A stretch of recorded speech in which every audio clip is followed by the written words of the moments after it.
Welcome to video tutorial number 1 for your one-bedroom cottage. In this video, we're going to look at how to construct the external walls of your cottage.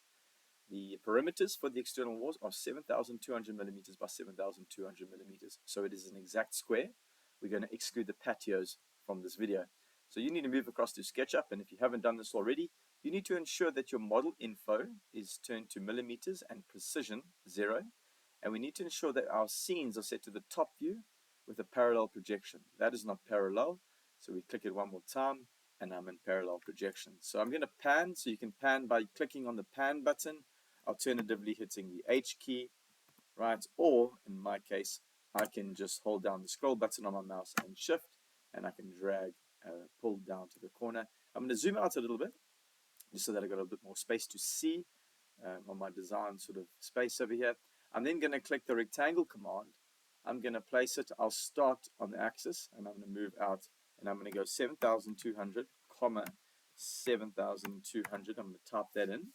Now I dragged and I released. I didn't drag and click, I dragged and released. And then you'll see the bottom right hand side of the screen, you'll see the dimensions that I've entered in 7,200, 7,200. Now I'm going to press enter, and you can see it's given us the extents of the external edges of or perimeter of the external wall. Now the external wall, okay, is a total of, I'm going to pan across a little bit, 200 millimeters in width. So I'm then going to use the offset command to bring this outer edge inside. So I'm going to go F for offset, right? Alternatively, you can come find the offset command. If it's not in here, it might already be in your drop-down menu of toolset, your tool set there. So I'm going to click inside and release. Then I can drag out, drag in. I want to drag in because that's the external perimeters of the wall, and I want to type in 200. That gives me a 200 mil external wall. I'm then going to release the command with spacebar, click in the middle and delete. Now that I've got the wall, I'm going to triple click it, right click, and I'm going to make it a group. Right. Now that I've made it a group, it won't interfere with any other geometry I draw, or any new geometry won't interfere with the external wall.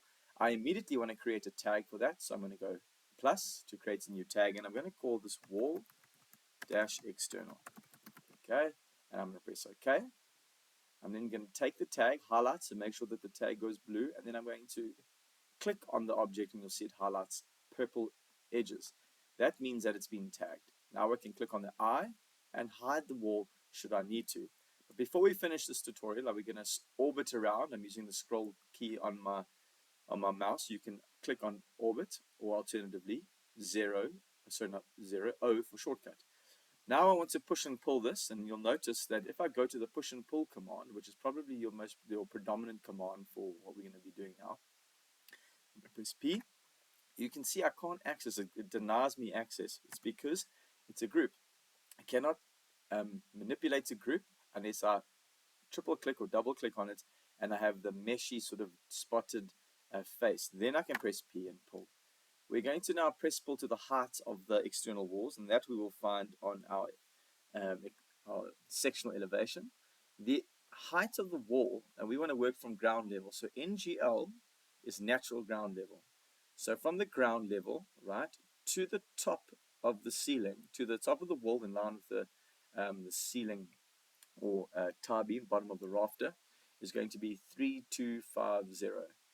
3250. So I'm going to go back and I'm going to click on this, pull it up, and I'll just release it now and type in 3250, enter.